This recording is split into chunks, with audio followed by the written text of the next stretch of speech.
اعوذ باللہ من الشیطان الرجیم بسم اللہ الرحمن الرحیم. سیالکوٹ پوری دنیا دے وچ اقبال دے نام تو پہچانیا جاتا ہے کہ میں اپنے الفاظ دی ابتدا جناب اقبال دے ایک شعر تو کراں گا.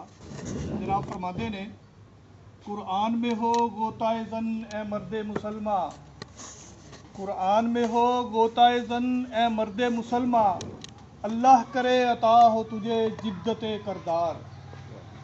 بات ہو رہی تھی، مولوی صاحب بھی بات کر رہے تھے، بال صاحب نے بھی، سوری میں معذرت چاہتا ہوں، میں آئی ایم ناٹ ایکسپرٹ اسپیچر، کبھی انگلش کبھی اردو پنجابی سب چلے گا. تو بال صاحب بھی بتا رہے تھے، میں چند خاص چیزیں جو ہیں وہ ان کو ڈسکس کرنا چاہوں گا.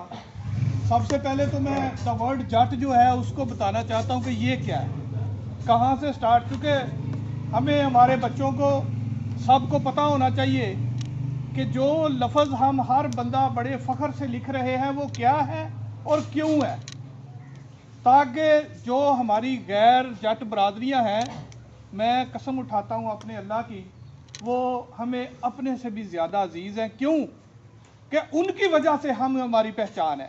گھر میں اگر کوئی اچھا بچہ کنسیڈر ہوتا ہے تو وہ نکموں کی وجہ سے ہوتا ہے. اگر سارے اچھے ہوں تو سب برابر ہوں گے. اگر کوئی آج ویلیو ہے تو میں سمجھتا ہوں ہم مرہون منت ہیں اپنی غیر جٹ برادری کے، اور ہم پہ بھی یہ فرض ہے کہ ہم اپنا وہ کردار ادا کریں جو اللہ تعالیٰ کے کلام کے مطابق جناب اقبال نے بتایا، جو میں نے اپنے شعر میں بتایا ہے. منشور کی بات جب کریں گے، تو جٹ، واٹ از دا جٹ؟ جٹ لفظ اصل میں ریپریزنٹ کرتا ہے بہادری کو، نڈر ہونے کو، اور جسٹیفیکیشن کو، انصاف کو. یہ ہے جٹ کی تعریف. اگر آپ کبھی ہسٹری کبھی کوئی دوست اٹھائے گا تو جٹ کیا ہے؟